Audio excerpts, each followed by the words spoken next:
Alhamdulillahi Rabbil Alamin. Salatu wassalamu ala ashrafil mursalin Sayyidina maulana Muhammadin wa ala alihi wa sahbihi ajma'in. Ashhadu an la ilaha illallah wahdahu la sharika lah, lahul mulku wa lahul hamd, yuhyi wa yumitu wa huwa ala kulli syai'in qadir. Ashhadu anna sayyidina Muhammadan abduhu wa rasuluh. Allahumma salli wa sallim wa barik alaihi wa alihi wa ashabihi wa man tabi'ahum bi ihsanin ila yaumiddin wa alaina ma'ahum bi rahmatika ya arhamar rahim. Para jemaah yang dimuliakan Allah, uhibbukum jami'an fillah. Saya mencintai kalian semua karena Allah. Semoga Allah senantiasa mempertemukan kita di dunia dalam taat dan di akhirat di surganya Allah Subhanahu wa taala. Senang sekali di malam hari yang mulia ini bisa memandang wajah-wajah penghuni surganya Allah. Semoga sebagaimana Allah bertemukan kita di dunia, di tempat yang paling dicintai Allah di muka bumi adalah masjid. Sebagaimana Nabi bersabda dalam Sahih Muslim, ahabbul biqa'i ilallahi fil ardil masajid. Tempat yang paling dicintai oleh Allah di muka bumi adalah masjid. Semoga Allah pertemukan kita kembali di dalam surganya Allah Subhanahu wa ta'ala. Yang saya hormati dan saya muliakan pengurus Masjid Al-Asri beserta jajaran, para tokoh masyarakat, tokoh agama, para ustadz, ustazah, para hadirin dan hadirat yang mohon maaf saya tidak sebut namanya satu persatu, namun tidak mengurangi rasa mahabbah, hormat, ta'zim saya kepada semuanya.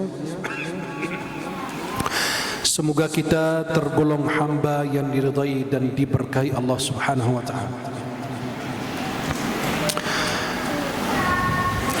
Beruntung kita umat Islam memiliki Al-Quranul Karim. Al-Quranul Karim adalah firman Allah yang mulia yang diturunkan kepada baginda Muhammad sallallahu alaihi wasallam, sehingga Al-Quran tersebut siapapun mendekat dengannya menjadi orang mulia. Halo, halo, halo, halo, halo. Masih hidup? Alhamdulillah. Nah, ini tema saya yakin semua kita perlu. Saya yakin semua kita ingin mengetahui jawaban-jawaban dari pertanyaan yang saya akan utarakan.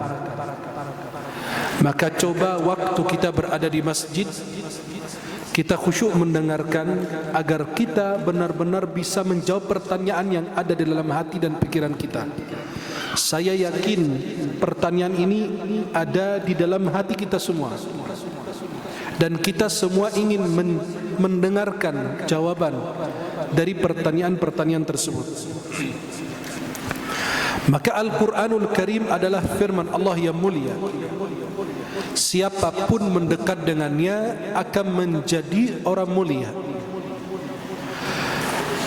Al-Quran dibawa turun oleh Jibril alaihissalam, maka menjadi malaikat paling mulia.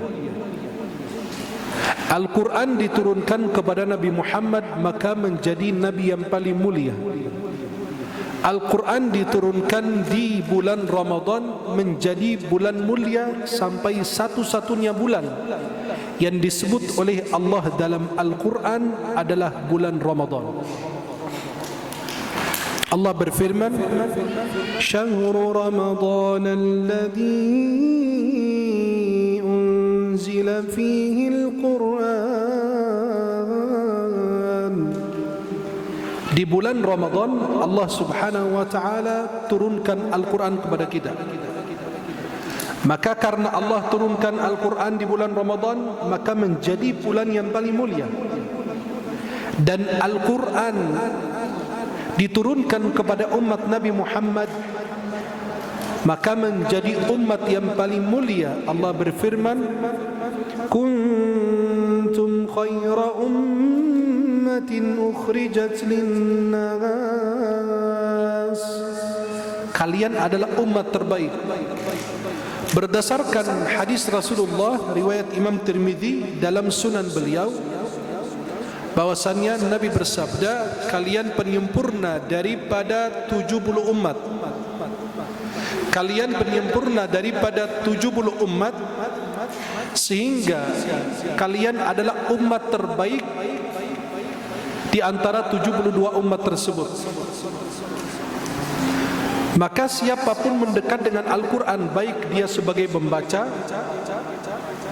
memahami, mengamalkan, mentadaburi, berdakwah dengan akhlak Al-Quran, siapapun yang mendekat dengan Al-Quran, baik dia membaca, menghafal, faham, atau apapun yang berkaitan dengan Quran, pasti akan menjadi orang mulia. Para jamaah yang dimuliakan Allah Subhanahu wa taala, beruntung kita umat Islam memiliki Al-Quranul Karim. Al-Quran menjawab semua persoalan hidup kita, semua persoalan yang selalu ditanyakan oleh diri kita, semua persoalan yang kita rasakan di dalam dada kita, dalam pikiran kita. Bahkan Al-Quran juga sekaligus menjadi penyembuh untuk obat penyakit yang ada di dalam diri kita masing-masing. Allah berfirman, wa nunazzilu minal Qur'ani ma huwa shifaa'un wa rahmatun lil mu'minin. Kami turunkan daripada Al-Quran itu sebagai obat penawar buat kalian. Kalau jika anda mencari pengobatan di luar Al-Quran, maka itu sebuah kesesatan. Banyak orang yang minta diruqyah. Ruqyah itu apa? Ruqyah itu mendoakan orang tersebut sembuh dari penyakit lahir maupun batin. Ruqyah itu menggunakan ayat Al-Quran. Maka ruqyah ini bukan alternatif sebagaimana dibayangkan atau dipahami sebagian orang. Halo? Jadi banyak orang membayangkan ruqyah ini alternatif. Salah. Ruqyah ini atau Al-Quran harus menjadi pilihan pertama dan pilihan paling utama bagi kita untuk berobat dengan Al-Quran. Bukan berarti kita tidak ke dokter. Tetapi kalau anda menganggap Al-Quran itu sebagai alternatif dan dokter itu sebagai yang paling utama dan tujuan kita, itu salah. Sedangkan di dalam Al-Quran sendiri Allah menegaskan bahwa Al-Quran itu sebagai penawar untuk kita. Maka para jemaah yang dimuliakan Allah, saya yakin pertanyaan yang saya akan utarakan ini ada di pikiran kita, dan ini jawabannya dari Al-Quran. Maka Al-Quran menjawab semua persoalan hidup.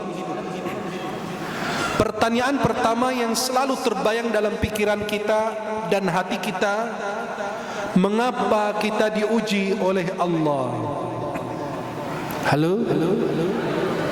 Ada orang beranggapan bahwa saya ini rajin sholat, rajin baca Quran, rajin sholat malam, rajin sedekah, tapi kenapa ujian saya datang bertubi-tubi? Kenapa ujian saya itu tidak ada habis-habisnya? Tetangga saya tidak pernah ke masjid, tapi hidupnya lancar, rizkinya lancar. Kalau anda faham bahwa itu balasan atas kebaikan yang anda kerjakan, berarti anda masih meragukan akidah anda kepada Allah, keyakinan anda kepada Allah. Apakah keimanan anda lebih kuat dibanding para nabi dan rasul? Mustahil. Allah uji para nabi dan rasul melebihi daripada ujian orang biasa. Padahal mereka ini adalah manusia pilihan, utusan Allah untuk kita semuanya. Nabi Muhammad diuji, Nabi Nuh diuji, Nabi Ibrahim diuji, Nabi Musa diuji, Nabi Yahya, Nabi Zakaria, semua para nabi dan rasul diuji oleh Allah. Apakah kita meragukan keimanan mereka kepada Allah? Tidak. Memang orang beriman harus diuji, karena hidup di dunia adalah tempatnya bala dan ibtila. Kita diuji oleh Allah Subhanahu wa taala. Maka kalau anda beranggapan tetangga anda tidak pernah ke masjid tapi rizkinya lancar, sehat walafiat, itu namanya istidraj. Istidraj itu Allah biarkan hamba itu dalam maksiat, dosa, makin jauh dari Allah, terus hartanya dan rizkinya berlimpah. Kemudian ada saatnya Allah akan habiskan orang tersebut di waktu yang sudah diatur oleh Allah. Dan kita sudah lihat banyak contoh di sekitar kita. Mengapa kita diuji oleh Allah? Allah sudah jawab dalam Al-Quran. Apa yang Allah katakan? Alif Lam Mim. Ahasiban nasu an yutraku an yaqulu amanna wa hum la yuftanun. وَلَقَدْ فَتَنَّ الَّذِينَ مِنْ قَبْلِهِمْ فَلَيَعْلَمَنَّ اللَّهُ الَّذِينَ صَدَقُوا وَلَيَعْلَمَنَّ الْكَاذِبِينَ. Allah sudah jawab pertanyaan anda. Kenapa saya diuji? Allah katakan Alif Lam Mim. Apakah manusia mengira kami beriman, kami biarkan? Tidak. Sungguh kami akan menguji mereka sebagaimana kami telah menguji orang-orang sebelum mereka. Memang dunia ini tempat ujian. Wa nabluukum bisyarri wal khairi fitnah wa ilaina turja'un. Kami akan menguji kalian dengan kebaikan dan keburukan. Bagaimana Allah menguji kita dengan kebaikan? Siapa yang tidak suka dengan jabatan? Siapa tidak suka dengan harta? Jabatan bisa menjadi ujian sebagaimana dimiliki oleh Fir'aun sehingga dia berbuat zalim, mutakabir, sombong, angkuh. Ana rabbukumul a'la, aku adalah Rabb kalian yang tinggi. Apa yang Allah lakukan pada dia? Maka jabatan yang Allah berikan ujian bagi dia. Padahal tidak ada yang tidak suka dengan jabatan. Itu Allah menguji kita dengan sesuatu yang kita sukai. Seperti jabatan dan harta. Seperti Qarun, diberi harta oleh Allah, kemudian diuji oleh Allah Subhanahu Wa Taala dengan harta tersebut sampai Allah tenggelamkan dia beserta hartanya. Kemudian Allah menguji kita dengan sesuatu yang kita tidak suka. Siapa yang suka dengan penyakit? Kita tidak ada yang suka dengan penyakit. Tapi Allah uji kita dengan sesuatu yang kita tidak suka. Karena kita semua milik Allah dan kita semua akan kembali kepada Allah. Allah berfirman, "Alladzi khalaqal mauta wal hayata liyabluwakum ayyukum ahsanu amala wa huwal azizul ghafur." Allah ciptakan hidup dan mati agar Allah mengetahui siapa yang paling baik amalnya. Ini surat Al-Mulk. Surat Al-Kahfi Allah berfirman, "Inna ja'alna ma 'alal ardi zinatan laha linabluwahum ayyuhum ahsanu amala." Sesungguhnya kami jadikan semua yang di atas permukaan bumi ini sebagai perhiasan agar Allah menguji siapa yang paling baik amalnya. Maka para jamaah ini dimuliakan Allah, kenapa Allah menguji kita? Karena Allah Subhanahu Wa Taala katakan, apakah manusia mengira kami beriman, kami biarkan? Sungguh kami akan menguji mereka sebagaimana kami telah menguji orang-orang sebelum mereka, agar kami tahu siapa yang berdusta dalam imannya dan siapa yang jujur dalam imannya. Emas, kalau mau diketahui ini emas asli atau palsu, harus diuji dengan apa? Ditembak dengan api. Api akan mengetahui ini emas asli atau tidak. Maka itulah perlu anda diuji biar Allah mengetahui kualitas keimananmu. Dalam hadis Nabi, yubtalal mar'u ala qadri dini. Seseorang akan diuji sesuai dengan kadar keimanannya. Fa in kana fi dinihi salabah, kalau imannya kuat, zidalahu fil bala, dia akan ditambahkan ujian. Wa inna ashaddan nasi bala'an, sesungguhnya yang paling berat ujiannya al-anbiya, para nabi dan rasul. Thumma al-amthalu fal-amthal, kemudian orang yang di bawah tingkatan mereka. Kalau anda punya iman yang kuat, berarti ujian anda lebih kuat. Tapi kalau anda punya iman yang lemah, ujian anda sesuai dengan keimanan yang ada di dalam diri anda. Lihat tetangga sebelah kanan dan kiri, ujian mereka berbeda. Yang satu ujiannya berat, berarti imannya kuat. Yang satu lagi ujiannya ringan, berarti imannya kecil, imannya tidak terlalu begitu kuat. Allah Subhanahu wa ta'ala menguji kita. Kenapa? وَلَنَبْلُوَنَّكُمْ بِشَيْءٍ مِّنَ الْخَوْفِ وَالْجُوعِ وَنَقْصٍ مِّنَ الْأَمْوَالِ وَالْأَنفُسِ وَالثَّمَرَاتِ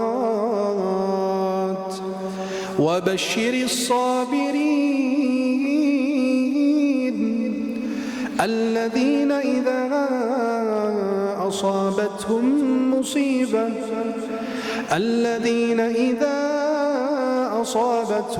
مُّصِيبَةٌ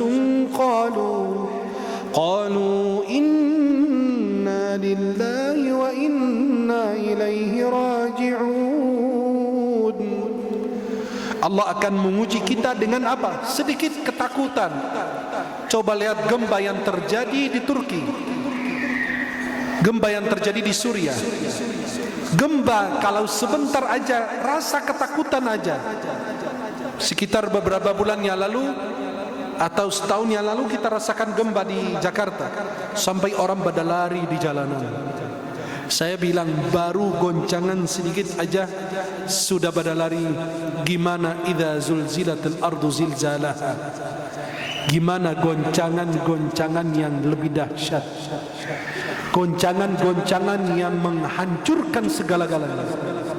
Ini cuma rumah fulan, bangunan ini, toko ini, tapi masih banyak yang masih utuh.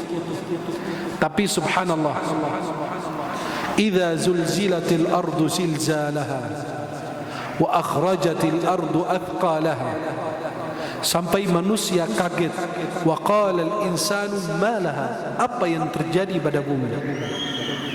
Yauma idzin tuhadditsu akhbaraha bi anna rabbaka awha laha.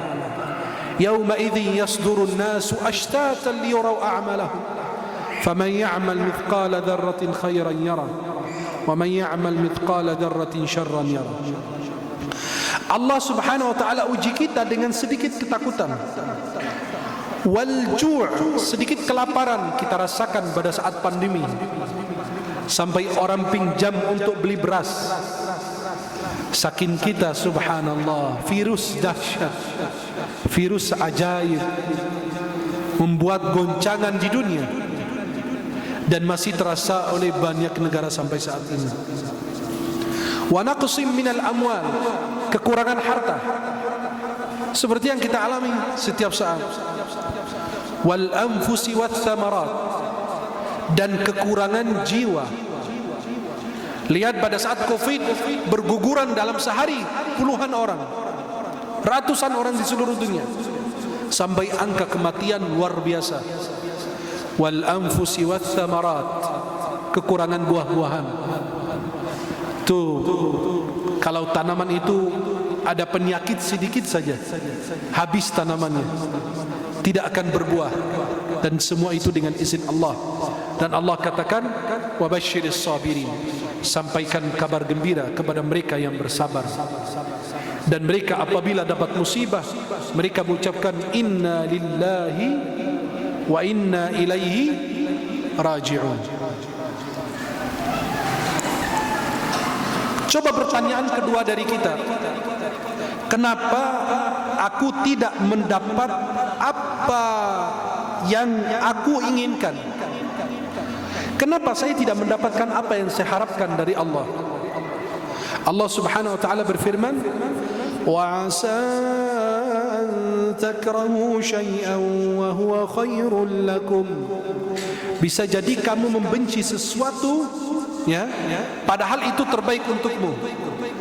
Wa 'asa an tuhibbu syai'an wa huwa khairul wa huwa syarrul lakum. Wa 'asa an tuhibbu syai'an wa huwa syarrul lakum. Wallahu ya'lamu wa antum la ta'lamun. Bisa jadi kamu membenci sesuatu padahal itu terbaik. Bisa jadi kamu mencintai sesuatu padahal itu buruk bagimu. Dan Allah lebih mengetahui apa yang Anda tidak ketahui.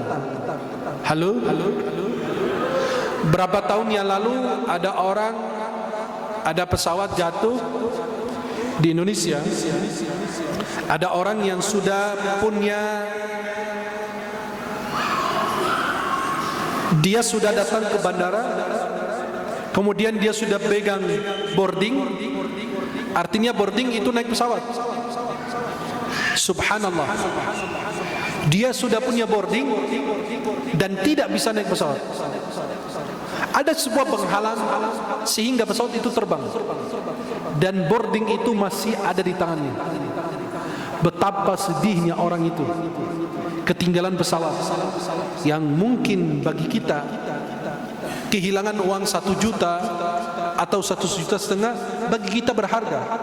Apalagi kita rakyat kecil. Kalau rakyat besar itu tidak terasa bagi mereka, karena datangnya dari sesuatu yang tidak dilakukan, tidak dikerjakan, jadi gampang menghamburkan uang karena dia tidak capek mencari uang itu. Halo? Jadi orang tersebut sampai sedih. Tapi subhanallah, 12 menit kemudian dengar bahwa pesawat itu kehilangan kontak. Pesawat itu jatuh. Padahal tadi kepingin naik, kata Allah, ente jangan ikut. Ente ini masih ada umur, tapi masih maksa. Akhirnya Allah tahan dia untuk kebaikan dia. Berarti dia mau naik, tapi Allah bilang itu tidak bagus buat untukmu. Tapi manusia tidak tahu. Wallahu ya'lamu antum la ta'lamun. Coba pada saat dia tahu, ketika dia tahu pesawat itu jatuh, dia akan bersyukur kepada Allah. Alhamdulillah saya diselamatkan. Padahal tadi saya berkeinginan besar untuk naik pesawat. Ternyata Allah mencegah saya dari sesuatu yang bisa membahayakan saya. Kenapa ujian itu seberat ini? Kenapa ujian saya terlalu berat? Allah Subhanahu wa taala berfirman, ayat yang kita hafal semua. La yukallifullahu nafsan illa, Allah tidak pernah memberi beban, Allah tidak pernah memberi taklif, Allah tidak pernah memberi perintah kepada hambanya kecuali dia sanggup mengerjakannya. Kalau antum tidak sanggup, tidak bakalan dikasih. Kalau antum tidak kuat, tidak bakalan diberi. Maka Allah akan memberi beban kepada kita sesuai dengan kemampuan kita. Jangan katakan itu ujian berat bagi saya. Tidak, itu ujian yang tepat untukmu. Karena Allah Subhanahu wa taala lebih mengetahui tentang makhluknya daripada makhluknya sendiri. Bagaimana aku harus menghadapi ujian-ujian saya? Al-Quran menjawab semua persoalan. Allah Subhanahu wa taala menjawab dalam Al-Quran, wasta'inu bis-sabri was-salah wa innaha lakabiratun illa 'alal khashi'in. Kalau kamu dalam persoalan, kamu punya masalah, minta pertolongan Allah melalui dua, salat dan sabar. Salat seperti Nabi. Kalau kita istirahat dari salat, alhamdulillah udah selesai salat. Tapi Nabi istirahat di dalam salat. Nabi hobinya, senangnya dalam salat. Bisa mengeluh, bisa mengadu, bisa bercerita, bisa memohon kepada Allah. Maka Nabi istirahat dalam salat kalau kita istirahat dari salat. Nabi SAW idza hazabahu amr, kalau beliau ada kedatangan suatu persoalan yang rumit, masalah yang berat, Nabi SAW fazi'a ila salat, langsung beliau salat. Sampai beliau katakan, arihna biha ya Bilal, istirahatkan kami dengan salat. Ya Allah, Anda kalau tahu bahwa Anda di dalam salat itu Allah menghadapmu, Anda tidak akan selesai dari salatmu. Inna Allah yansibu wajhahu ila wajhi abdihi fi salatihi ma lam yaltafit. Sesungguhnya Allah Subhanahu wa taala akan menghadap kepada hamba yang sedang salat selama hamba itu tidak berpaling dari Allah, tidak nengok kanan kiri, tidak banyak lirik di dalam salat, tidak banyak gerak di dalam salat. Maka para jemaah yang dimuliakan Allah Subhanahu wa taala, Allah sudah menjawab bahwa jalan keluar dari setiap persoalan adalah salat, yang kedua adalah sabar. Sabar itu apa? Sabar itu menahan lidah daripada mengadu dan hati daripada gelisah. Sabar itu bukan sunnah tapi wajib. Ada orang pada saat kedatangan musibah murka kepada Allah, marah kepada Allah.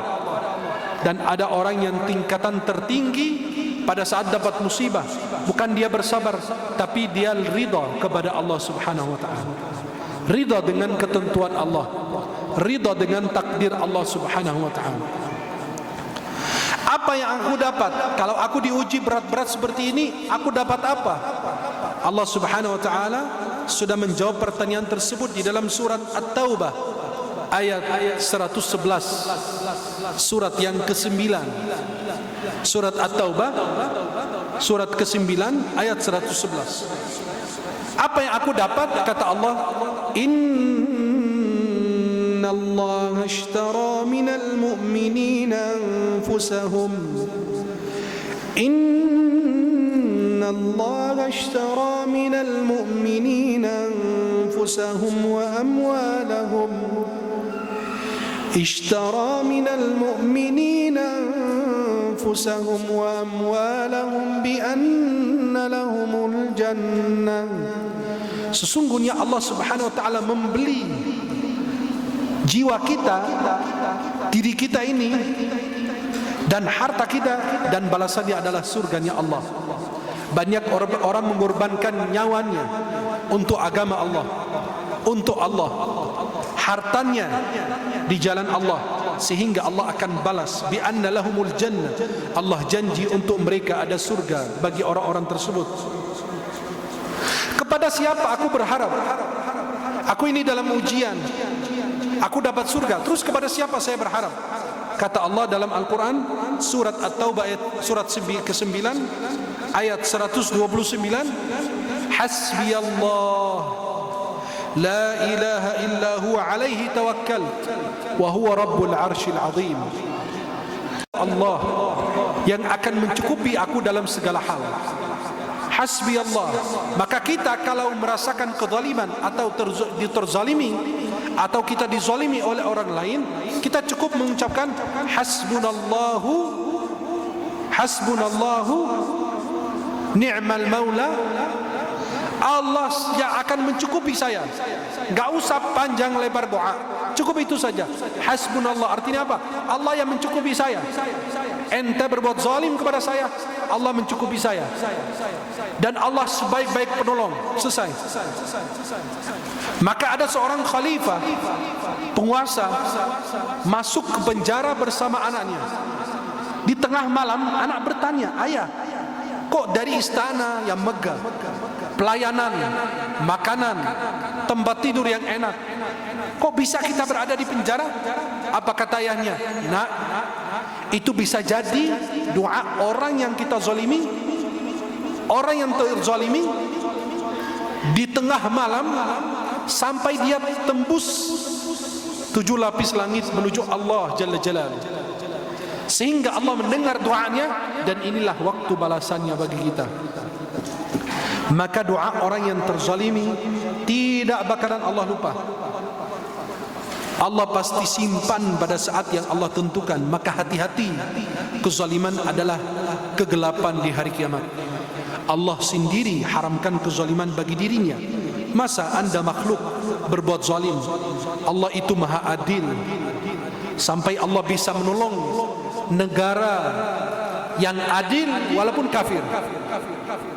Allah akan, kata Syekhul Islam Ibn Taimiyah, Allah akan memberikan pertolongan kepada negeri yang adil walaupun kafir, dan Allah tidak akan menolong negeri yang zalim walaupun beriman.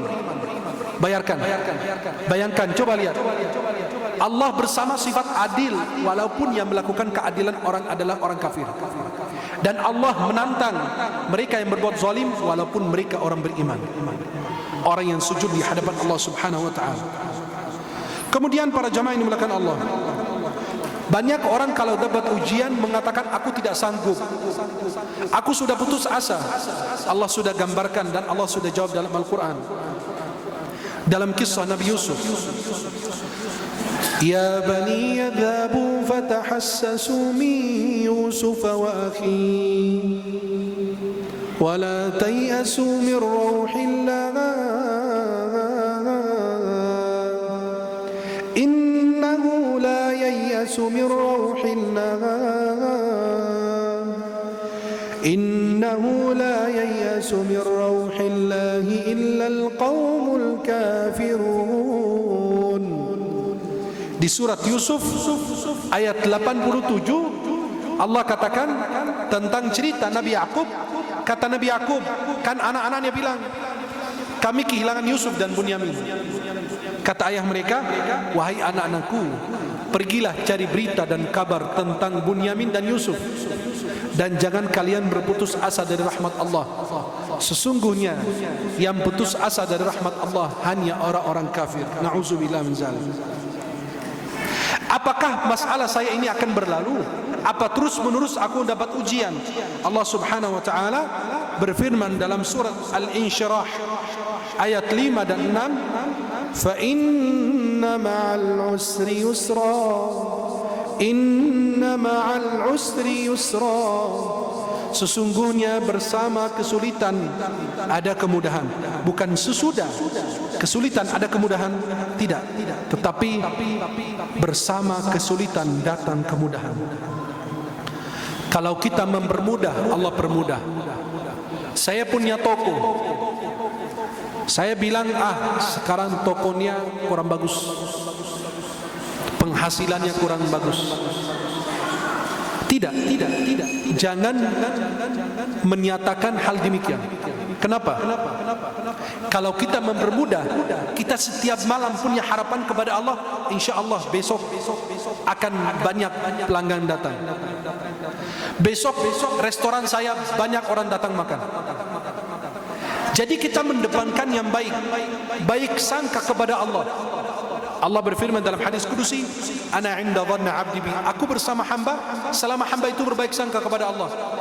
Kalau anda bermudah, Allah permudah. Kalau anda bersulit, Allah Subhanahu wa taala akan persulit.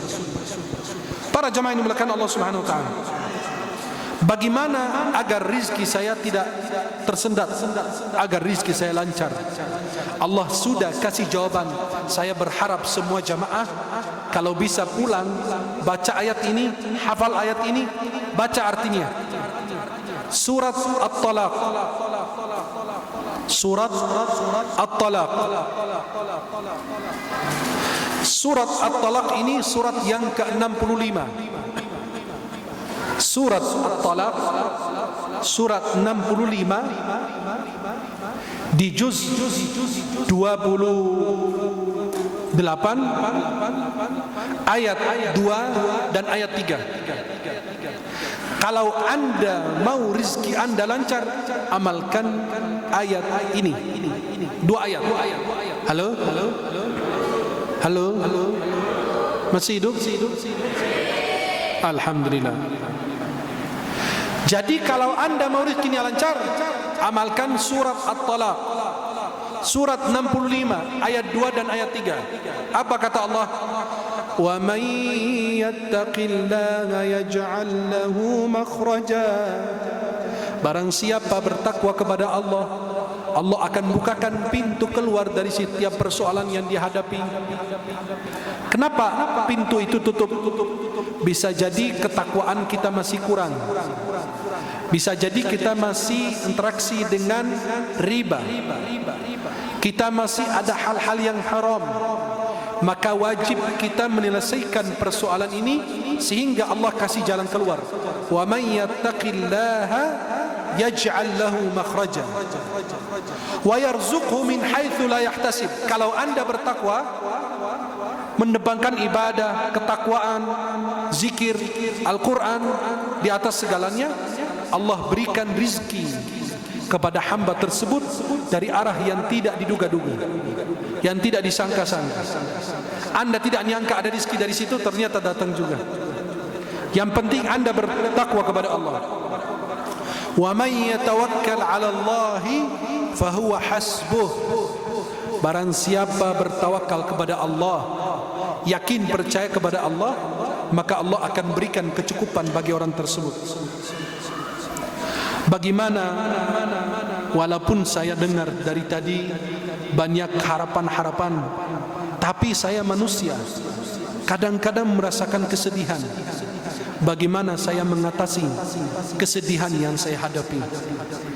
Al-Quran menjawab, surat Al-Baqarah ayat 38, Allah berfirman, "Faman tabi'a hudaya fala khaufun 'alaihim wala hum yahzanun."